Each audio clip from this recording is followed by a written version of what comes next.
Across this campus, there are groups in various buildings doing their bit to help the team perform on track.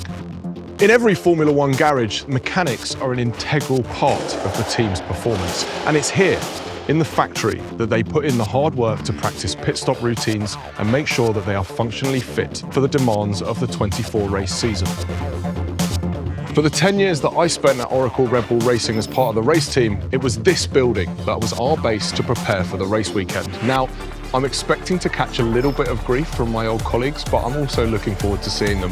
And you know what? I give as good as I get.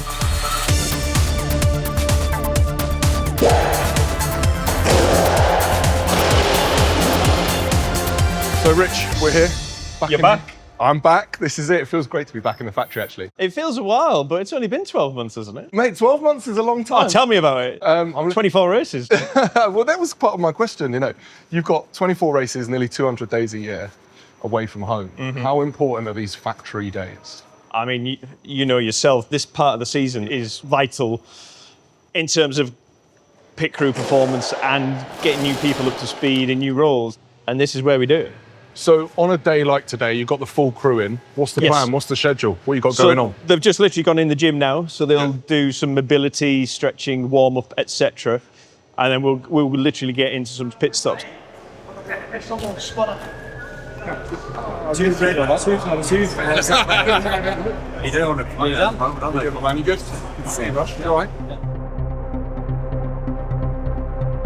almost like the quiet before the storm.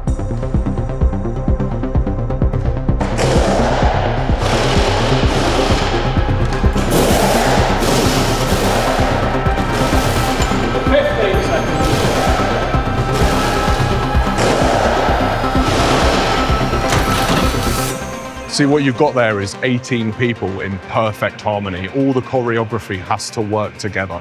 And each of those roles, wheel on, wheel off, the wheel gun, the front wing adjust, and obviously the two jacks, they're all a specific set of skills to do those jobs. So when you see it all come together perfectly, it is just incredible.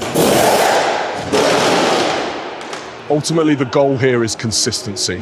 They want to be able to do a repeatable pit stop, something that you can take to the track and comfortably do each and every time. I'm not all about the fastest stop. For me, it's just been a solid, reliable stop. That's the important thing, is not to have a negative impact on the race. It's a massive adrenaline rush, I think, for a lot of people. People move to the tyres, that people take the tyres out, so everyone's in position. And when that 15-second call is, everyone moves out, and we try and move out in a order so you don't trip anyone up. It all starts with the driver, and the positioning of the car dictates how they're going to react. Choreography is key, just to get that rhythm. It starts with the gun off, that's in sync, then the wheels come off in sync, and they go back on, and then it's how the gunmen get back on. So there's so many stages that have got to be perfect for it to be a perfect pit stop. It is the only point of the weekend, really, where everyone comes together, because you've got the two-car crews, plus other people around the garage that make the whole pit crew. So it's the only point that everyone is then working closely together. In the early years of Formula One, pit stops were slow, inconsistent, and could last minutes. As the decades passed, teams organised and times began to fall. Then the modern era arrived and the pit stops became part of core race strategy. When Red Bull Racing entered the sport, it pushed pit stops into a new frontier. Choreography, specialist equipment, and data-driven precision, turning tyre changes into a 2-second spectacle the entire grid would chase. We were one of the first teams to really see it as a performance differentiator. The team started to really recognise that this pit stop operation, it isn't a sideline. You know, it isn't a case of people who are regularly mechanics dabbling in pit stops when they're called upon. This is a sporting activity, really. The work that we do in the factory with the team is really important to what happens at track. We've got our electric pit stop car, the gantry, it's exactly the same setup as we have at the track. Having all that back here in the factory has been a really good development platform for the crew to use. Even the tools we use are actually bespoke to our team, to our own requirements. The guns have so much telemetry on them. We're looking at timing. Really to study the motion of the people doing the pit stop, almost like a time analysis in slow motion. It might be that they undergunned, they overgunned. Who's getting in the way of who? What's the actual sequence of operations? big thing that we find is that these things are happening so quickly, sub 2 seconds sometimes. So it's good to be able to go through it with them and say, oh, you felt this is what you thought happened, but in hindsight, this is what actually happened. We talk through different issues we might encounter, things that can go wrong and how we can overcome them as well. Now, we're really quite at the sharp end. We're down to very, very marginal incremental gains, which are very hard to get. Sit, mate. First day on the job. I'm looking forward to it. Yeah? Got my legs out, everything. All the bits you've got to remember up here, so we'll see how that goes. So I reckon if we can go under 1.8, everyone gets to go home. Well, they're not going up then, are they? Guns only, and then I'll drop, and then we'll go 7%. So as in, the car will go up and we're just going to gun them off and gun them on? Gun them off and I'll drop, floor with the wheels, and pedal stop. Right. Business.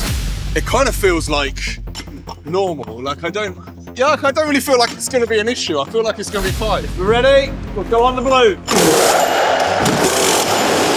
Oh yeah, still got it. Oh my! Back like I never left.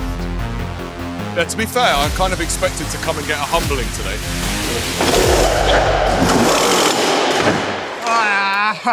Early button. 2.3. The old early button. That's it, first time lucky, wasn't it?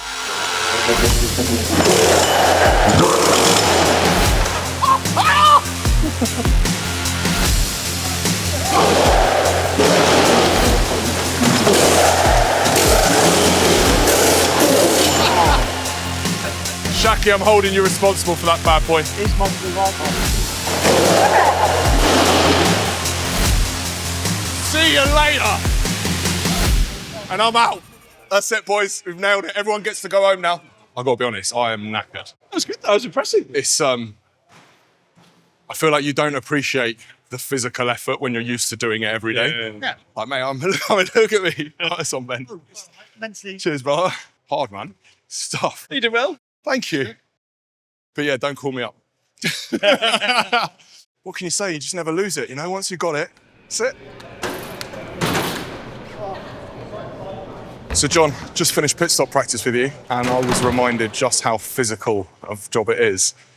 You've been here over these long seasons for so long now. How do you help the team cope with these physical demands?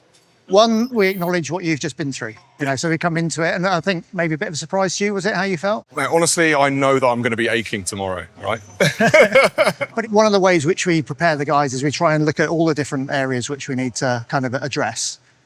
But we need to look at them as humans. So we have a non-athletic community. So if we try and treat them like athletes, we're not going to get anywhere. But we try and use some principles of athleticism to try and allow them to combat some of these things that you've experienced today. Yeah.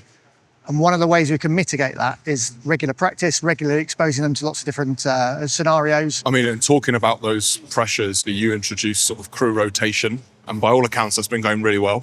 The performance, it shows quite clearly, and you can do that. It just takes preparation. It does, and clear communication in terms of what the expectation is. The pressures that these guys, we as a group are going through are immense, and I think we need to acknowledge the fact that to maximise the guys' human performance, be it in the garage or in the pit crew or just generally, and to allow them to start and end the season, to make sure they're getting the right support for all of their needs, be it physical and mental, is probably one of the most important things. Yeah.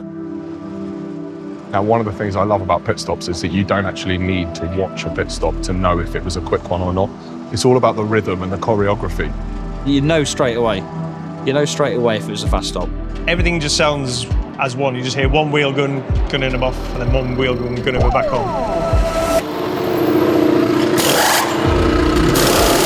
You walk back into the garage, and if it's been a really good one, people are absolutely buzzing from it. So it is a great feeling, because you can obviously change positions in the pit lane, or it's a big part of the race. I've had a great day getting to see some of my old buddies in the garage and even picking up the wheel gun to see if I've still got what it takes. But this has been a stark reminder of just how much goes into making this pit crew as fast as it can be.